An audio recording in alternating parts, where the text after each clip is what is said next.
So, Assalamualaikum warahmatullahi ta'ala wabarakatuh. So, my name is Abdullah Abdul Aziz at magbibigay po tayo ng mga teorya no or paniniwala natin patungkol dito sa ah, report na napili natin na bigyang paniniwala. Okay.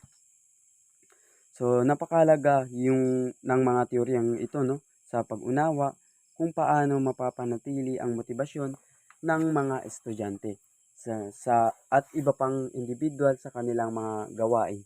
So, narito ang aking sariling pananaw no patungkol sa bawat teorya na ibibigay ko sa inyo. Okay, number one is self-efficacy theory. So, okay.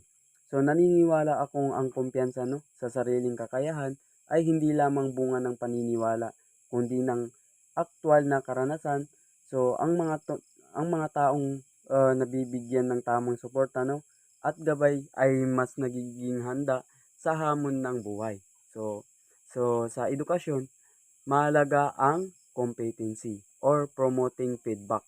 So, dahil ito ang nagsisilbing panggatong no, sa pagbuo ng kumpiyansa ng mga mag-aaral. Okay. So, ang patuloy na pagsasanay at mga positive reinforcement or mga positibong reinforcement no, ay maaaring magbigay ng matibay na pundasyon sa kanilang paniniwala sa kanilang sarili. Okay. So, dumako tayo sa Maslow's hierarchy no, of needs. So, okay.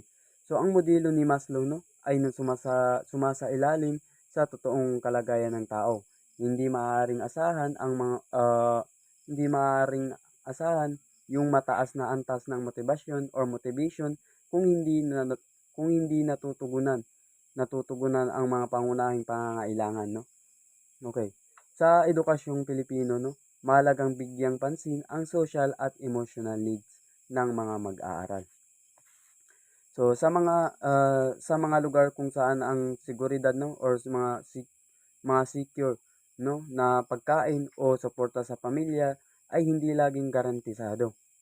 So ang epektibong edukasyon ay hindi lamang dapat parang academic no or akademiko kundi dapat ding holistic na isinasaalang-alang ang pangkalahatang kapakanan ng mga estudyante or mga student. So, sa choice theory naman, no? So, pinapahalagaan ko ang teoryang ito, no? Dahil binibigyan nito kalayaan ng individual sa paggawa ng desisyon batay sa kanilang mga pangangailangan.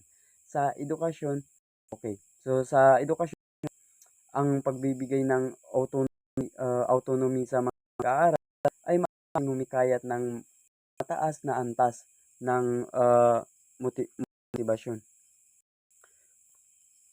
So, kapag nararamdaman nila may kontrol sila sa kanilang pagkatao mula mula pagpili ng proyekto no hanggang sa parang pagkatuto.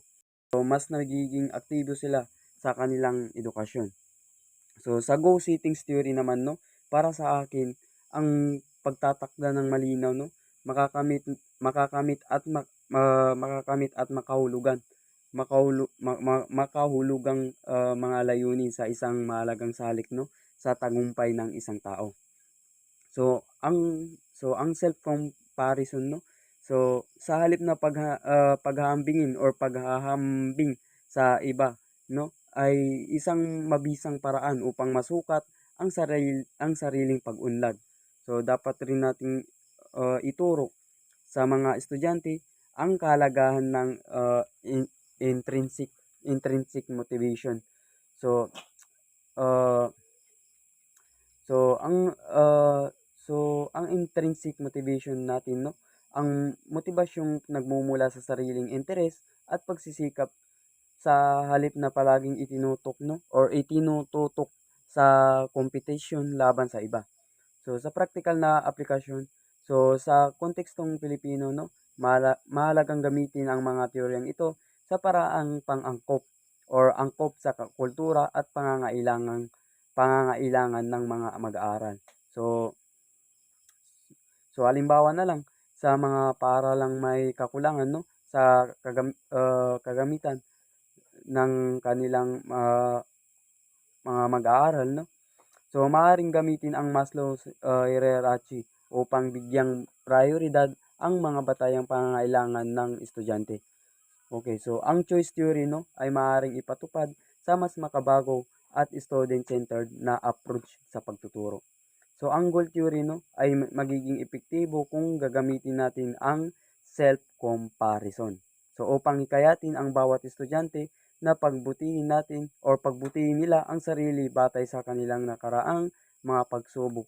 So, hindi parang pagbutihin nila yung kanilang pagsubok, 'no, hindi lamang sa batay sa iba.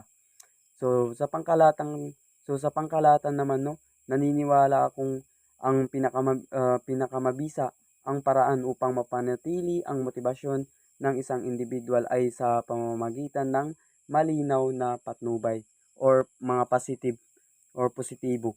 So, positibong kapaligiran. So, at malayong pagpili, 'no, sa pagkatuto. So, ano ang tingin niyo sa mga theory na ito, 'no? So, hanggang dun lang po ako. So, hanggang dun lang po yung pagbibigay ko ng paniniwala, 'no, patungkol dito sa mga report na ito. So, assalamualaikum warahmatullahi ta'ala wabarakatuh.